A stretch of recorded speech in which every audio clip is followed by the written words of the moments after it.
ఇప్పుడు మనం చాలా సమస్యలు ఇన్ని చెప్పుకున్నాం కదా, ఇవన్నీ ఏదో అంటారు కదా తాయెత్తులాగా అంతా అయిపోద్దా ఇప్పుడు ఢిల్లీ పర్యటన వెళ్ళొస్తే?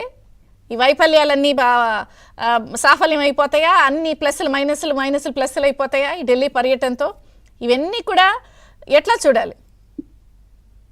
జగన్మోహన్ రెడ్డి ఢిల్లీ పర్యటన చేసి వచ్చినంత మాత్రాన ఇక్కడ సమస్యలు పోవండి.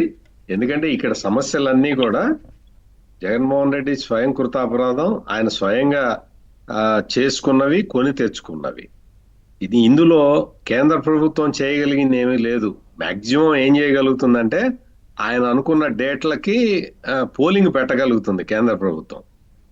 అంటే కేంద్ర ప్రభుత్వం అంటే కేంద్ర ఎన్నికల సంఘం మీద ఆ ఇన్ఫ్లుయెన్స్ చెయ్యొచ్చు. అంటే జగన్మోహన్ రెడ్డికి ఒక ఐడియా ఉంది ఏ ఏ డేట్లలో పోలింగ్ పెట్టుకోవాలి. అంటే ఫస్ట్ ఫేజ్ లోనే పోలింగ్ పెట్టుకుంటే ఇక్కడ రాష్ట్రంలో కరెంటు సమస్యలు అవి ఎక్కువ ఉండవు, పవర్ కట్లు ఇంకా అప్పటికి ఎక్కువ పెరగకపోతే తన ప్రభుత్వం మీద అంత వ్యతిరేకత ఉండకపోవచ్చు అని చెప్పి జగన్మోహన్ రెడ్డి క్యాలిక్యులేషన్. మామూలుగా అయితే ఏప్రిల్ ఎండింగ్ లో జరిగే పోలింగ్ ని ముందరికి తెచ్చుకునే ప్రయత్నంలో ఉన్నాడు.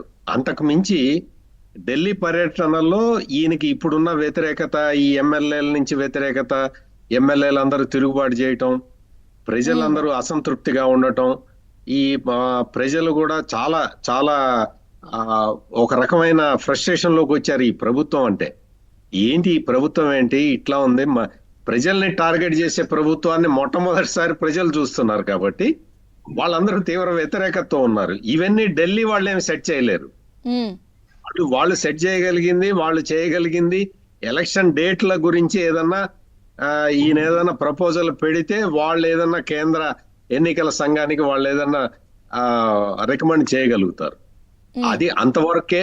ఆ పర్పస్ కోసమే వెళ్ళి అమిత్ షాని కలుస్తున్నాడు. అంటే ఇంకా అపాయింట్మెంట్ కన్ఫర్మ్ కాలేదు, కలవబోతున్నాడు అనేది మనం ఈజీగా ఊహించవచ్చు. ఇక్కడ తీసుకొచ్చి ఇప్పుడు కేంద్ర ఎన్నికల సంఘం వాళ్ళు లాస్ట్ టైం వచ్చినప్పుడు తెలుగుదేశం పార్టీ ఒక డిమాండ్ చేసింది, కేంద్ర బలగాలని తీసుకురావాలి, ఎక్కువ కేంద్ర బలగాలు ఇక్కడ మోహరించాలి అని చెప్పి ఒక డిమాండ్ చేశారు. దాని మీద కూడా కేంద్ర ఎన్నికల సంఘం చాలా సీరియస్ గా వర్కౌట్ చేస్తూ ఉన్నది. దాన్ని కూడా అది అడ్డుకొని మీరు అక్కర్లేదండి, మేమే చాలా జాగ్రత్తలు తీసుకుంటాము, అందువల్ల మీరు కేంద్ర బలగాల్ని మీరు ఎక్కువ పంపించమాకండి అని కూడా జగన్మోహన్ రెడ్డి ప్రతిపాదించటానికి అవకాశం ఉంది. అంటే ఇవే జరుగుతాయని నేను చెప్పట్లేదు, కానీ కేంద్ర బలగాలు అవసరం లేదు, మా పోలీసులు సమర్థవంతంగా ఎదుర్కొంటారు, మేము సమర్థవంతంగా చేయగలుగుతాము అనే ఒక ప్రపోజల్ ని అక్కడ పెట్టి రావచ్చు. అంటే ఇటువంటి నిర్ణయాలు ఇటువంటి సెక్యూరిటీ పాయింట్ ఏంటి? నేను మిమ్మల్ని ఇప్పుడు తులసిరెడ్డి గారిని, నజీర్ గారిని అడిగిన సేమ్ పాయింటే. సడన్ గా ఇంకా 2 నెలల ఎలక్షన్ ఉంది అనగా ఇప్పుడు షర్మిల గారి సెక్యూరిటీ టాపిక్ ఎందుకు చర్చ వస్తుంది? ఇప్పుడు మళ్ళీ ఆయన కూడా అమిత్ షా గారిని మీటింగ్ వెళ్తున్నారు కదా, మీరు చెప్పిన ప్రపోజల్స్ లో ఇది కూడా ఏమైనా ఉండొచ్చా? ఇవ్వద్దో చెయ్యొద్దో వాళ్ళు అడిగితే అట్టగా అడుగుతారు అంటే ఇవ్వరు. అంటే క్రైటీరియా చూసుకున్నా గానీ షర్మిలకి సెంట్రల్ సెక్యూరిటీ ఇచ్చే అవకాశాలు కొంచెం తక్కువగా ఉంటాయి.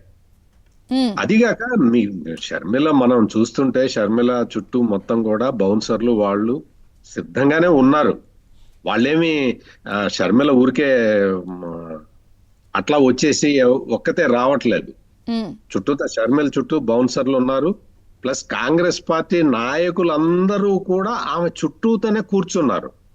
అందువల్ల షర్మిలకి అంత సీరియస్ థ్రెట్ ఉండాల్సిన అవసరం లేదు. కాకపోతే ఏంటంటే మనం గత హిస్టరీని చూసుకుంటే కొంచెం డౌట్లు వస్తూ ఉంటాయి, కొంత ఆ డౌట్లు ఉంటాయి. కాబట్టి ముందర తెలుగుదేశం అలర్ట్ అయిపోతుంది. ఎందుకంటే మళ్ళీ నారాసుర రక్త చరిత్ర అని మళ్ళీ పేపర్లో రాసుకుంటారు కదా, దానికోసం అని చెప్పి తెలుగుదేశం అలర్ట్ గా ఉన్నది. అందువల్ల అంటే జగన్మోహన్ రెడ్డికి ఏంటి అంటే జగన్మోహన్ రెడ్డి ఏం చేస్తాడో మీకన్నా నాకన్నా షర్మిలకి ఎక్కువ తెలుసు. ఆమె డైరెక్ట్ విట్నెస్ కాబట్టి ఆమెకి చాలా విషయాలు ఎక్కువ తెలుసు. ప్లస్ అన్న ఏ విధంగా స్ట్రాటజీస్ వేస్తాడనేది కూడా ఆమెకు తెలుసు. ఉమ్, అంతేకాకుండా మీరు చక్కగా బాగా గమనిస్తే కాంగ్రెస్ పార్టీ షర్మిలని ఒక్కదాన్నే వదలటం లేదు. చుట్టూతా మీరు పక్కన లెఫ్ట్ తులసిరెడ్డి గారు ఉంటారు, రైట్ రైట్ రఘువీరారెడ్డి గారు, బ్యాక్ ఒకళ్ళు, ఫ్రంట్ ఒకళ్ళు ఉంటారు, పక్కన జేడి శ్రీలం ఉంటాడు, లేకపోతే ఆ పక్కన ఈ లీడర్లందరూ కూడా షర్మిలతోటే ఉంటున్నారు. ఉమ్, ఇట్ ఈస్ అన్ ఇండికేషన్ అండి. అంటే కాంగ్రెస్ పార్టీలో ఇటువంటివి చూడం మనం. షర్మిలకి పిసిసి పేషెంట్ ఇచ్చారంటే మిగిలిన వాళ్ళు పట్టించుకోరు. కానీ ఏంటి అంటే కాంగ్రెస్ లీడర్లు అందరూ కూడా వాళ్ళు చక్కగా షర్మిలతోటే ఉంటున్నారు. షర్మిల ఏదన్నా తప్పు చేస్తే ఇమ్మీడియట్ గా కరెక్ట్ చేయటానికి ఆమె పక్కనే ఉంటున్నారు. కాంగ్రెస్ పార్టీ ఒకటి మీరు కాంగ్రెస్ పాయింట్ చెప్తున్నారు. నేను ఇక్కడ ఇంకొక ప్రశ్న అడుగుతాను. ఇప్పుడు ఇన్ని రకాల అంశాలు నిజంగా ప్రతిపక్షాలకు కలిసి వచ్చే అంశాలు. జగన్ గారు ఇన్ని వైఫల్యాలు, ఇన్ని మైనస్లు, ఇన్ని తలనొప్పులు, వీళ్ళవి నిజంగానే టీడీపీ జనసేన క్యాష్ చేసుకుంటుందా? షర్మిల గారు అయితే ఎట్లాగైనా సరే ఆయన ఓటు బ్యాంక్ క్యాష్ చేసుకోవాలనే పనిలోకి చాలా గట్టిగా వెళ్తోంది ఆవిడ. టీడీపీ జనసేన క్యాష్ చేసుకుంటుందా ఇక్కడ?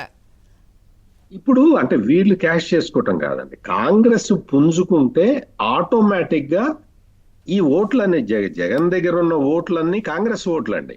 అవన్నీ ట్రెడిషనల్ కాంగ్రెస్ ఓటు బ్యాంక్. అది దురదృష్టవశాత్తు కాంగ్రెస్ పార్టీ అక్కడ డిక్లైన్ అయింది కాబట్టి జగన్మోహన్ రెడ్డి అధికారంలోకి వచ్చాడు. ఇది అక్కడ ఉన్న లాజిక్, ఓట్ల లాజిక్. అందువల్ల ఈ ఓటు బ్యాంక్ అంతా కూడా సహజంగా Congress party vote bank. Congress పార్టీకి వేస్తే కాంగ్రెస్ పార్టీ గెలవదు అన్న ఉద్దేశం ఉంది కాబట్టి ఇన్ని రోజులు ఈ ఓటర్లందరూ జగన్మోహన్ రెడ్డి తోటి ఉన్నారు. ఇప్పుడు ఏదైనా ఒక హోపు గనక దొరికితే, అంటే షర్మిల రూపంలో అని నేనన్ను, కాంగ్రెస్ పార్టీ రూపంలో. ఎందుకంటే షర్మిల మీద ఆధారపడి కాంగ్రెస్ పార్టీ కూడా ఉండదు. ఎందుకంటే కాంగ్రెస్ పార్టీ ఒక వేరే విధానాలు ఉంటాయి కాంగ్రెస్ పార్టీలో. అందువల్ల షర్మిలకి మొత్తం ఫ్రీ హ్యాండ్ ఇచ్చేసి ఆమెనే మొత్తం అసలు నువ్వే చెయ్యి అని టోకుగా గంపగుత్తగా ఎవరు కాంగ్రెస్ పార్టీలో ఇవ్వరు. కాకపోతే ఏంటంటే షర్మిల చేస్తున్న ఈ కామెంట్లు వీటితోటి జగన్మోహన్ రెడ్డి ఓటు బ్యాంకు మొత్తం కూడా అక్కడి నుంచి డ్రైన్ అవ్వటానికి అవకాశం ఉన్నది. రైట్, మీ పాయింట్ యాక్సెప్టెడ్.